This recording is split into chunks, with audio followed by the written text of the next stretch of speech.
What's up, everyone? This is Minnie here, and today we're going to be talking about what you should build on your Russian battleships for the commander skills. So, obviously, as always, we are going to build on the tier 10 because that is what you should be aiming with your goals for. You should not be building your ship for what's best for the tier 7 or the tier 8 or the tier 9. You're just going to have to redo it when you get to the tier 10. So, we're going to build for the tier 10, the Kremlin. We're actually going to show you guys two builds today, but before we get to those, make sure to like and subscribe to the channel. So, looking at our captain for the Kremlin is, of course, the tier 10 Russian battleship, and it is one of the tankiest battleships still in the game. Suffers, though, from poor accuracy at long range, though its accuracy at 13 kilometers and closer is just ridiculously nice to have. Also, as it is the Russian line only has the limited number of damage control parties and repair parties, so remember that when building. I'm going to show you two builds today. The first build is a more standard build that I use. This is the Brawling pushing up challenging build with the Kremlin. Now, my first point I always recommend is going to be incoming fire alert. You're going to have to take incoming fire alert or priority target because you need to have at least one of those. And I have found, especially with this patch, that having incoming fire alert is worth so much more than priority target because it's one less point, and knowing when you're getting shot, especially with the amount of battleships sitting backline firing with Deadeye, is much more useful than knowing the number of people aiming at you. So if you're going to take one, I always recommend incoming fire alert. At the second tier, I recommend Grease the Gears. Grease the Gears is very useful, very valuable to have because of having that 20% traverse speed.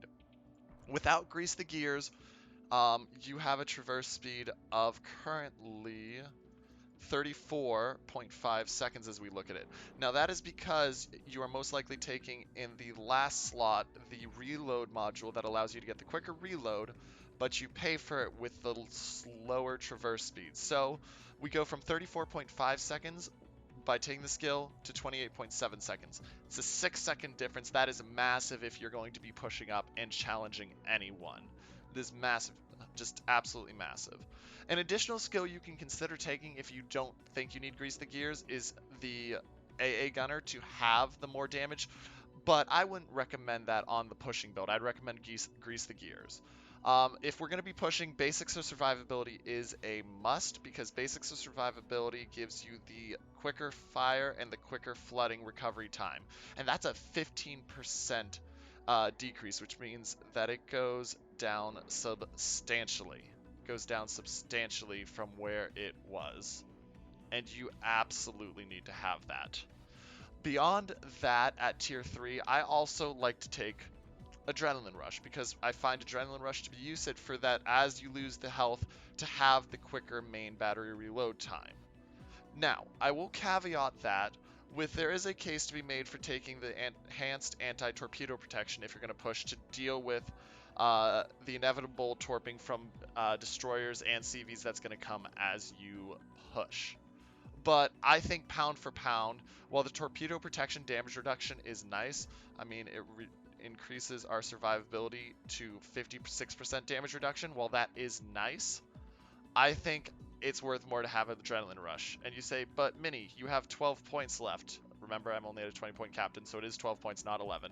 Why don't you take that? Well, because there's several 4-point skills you need to have. First off, Emergency Repair Expert was literally designed for the Russian ships because of the fact that it gives you the extra damage control and the extra repair party. You absolutely need to take this, not only because of the extra one, but because that 10% increase, which is going to give you so much survivability. It's not even funny. Then Concealment Expert is a must. If you're going to be pushing up, you want to stay at that magical concealment range of about 13.4, 11 to 13.4. That helps you so much versus the standard 14.9. And if you're going to push on a pushing battleship, I do feel it's not a bad idea to have fire prevention. The number of times you get put on fire 4 times is very small, but having the 10% less chance of catching fire is big, especially in a meta where you've got Conquerors and Thunders firing HE, and you know you're going to run into a lot of heavy and light cruisers that are firing HE. HE spam is the meta, so I recommend fire prevention. This is the build I recommend if you want to be a pushing in, brawling, tanking Kremlin. Incoming fire alert, grease the gears, adrenaline rush, basic survivability, emergency repair, concealment, fire prevention. Now let's talk about how you build it, the order you build that build. So your first point is going to be incoming fire alert because and your second 2 points are going to go to grease the gears. Then I recommend basics of survivability first because you are going to get set on fire at a point where you don't want to use or flooded at a point where you don't want to use one of your damage control parties. So having that quicker extinguishing and flooding time is massive to have. So that's your first 6 points. Here's where you start to branch. I personally would go, and this is me, I would go with concealment to lower your detectability range for your 6th to 10th point, and then I would go with emergency repair for your 10th to 14th point. Then you have a choice on how you want to play it. I personally would go with adrenaline rush before fire prevention, but you can make the same case for going them the opposite order and taking the fire prevention first before the adrenaline rush. That's really a personal preference position for you guys. That's really a personal preference position. So once again, just to reiterate, IFA first, grease the gears second, basic survivability third, concealment expert and emergency repair expert try to get at the same time, so get your captain to 14 points and get those at the same time. If you can't, concealment then emergency repair, and then I recommend adrenaline rush to fire prevention, though people frequently recommend can go fire prevention then adrenaline rush. So that's the standard build. Now let's talk about my build and why I build it the way I build it. Now, I start, as always, with IFA. Incoming Fire Alert is, I've already said why I think it's so good. A couple other things people like to ask me about. Gunfeeder, yes, it's nice, but as a Kremlin, you're probably not close enough where you're going to want to be using HE or needing to switch desperately to HE. If you're getting charged by DD, either you're too close, you got to pray that your cruisers are helping you, or it's the end of the game, and, I mean, hopefully you've already switched to HE. Same reason you're not going to use Pyrotech. If you're not using HE, there's no point in Pyrotechnician. It recommends you use Emergency Repair Specialist. I don't see that as useful because the 3% decrease is not going to be worth a single point to me. I think there's better places to spend a single point. And then Preventative Maintenance sounds tempting, but once again, that only really helps you with the main turret, steering gears, and engine, and most of the time you're going to be repairing those I mean, that helps with preventing them become incapacitated, but the odds of you getting your steering gears or engine incapacitated are slim already, so I don't see the 30% decrease worth it. At the tier 2 level, I personally like to take, actually on my build, I take AA Gunner. And here's why.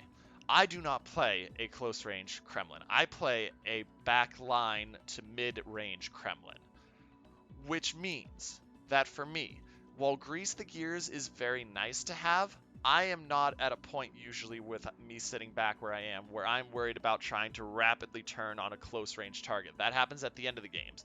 What I am worried about is sitting as a BB possibly by myself and having a CV come after me. So upping our AA defense there with an extra 40 continuous damage, as well as an extra 175 damage on shell explosions is absolutely worth it to me to get that extra damage and put it out, especially because inevitably the Kremlin is notorious for losing AA mounts, so having those AA mounts do more work on the ship's planes that are coming at me before they can hit me is going to be big, especially with ye old FDR being in the meta.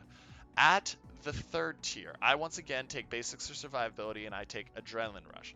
Now, Adrenaline Rush I have experimented with, and sometimes I've swapped out for Expert AA Marksman because that makes it a lot quicker on the priority sector AA damage and the number of shell explosions. Just to think, that'll increase continuous damage in the priority sector AA by over 100, so you'll be up to about 550-ish, give or take a little bit.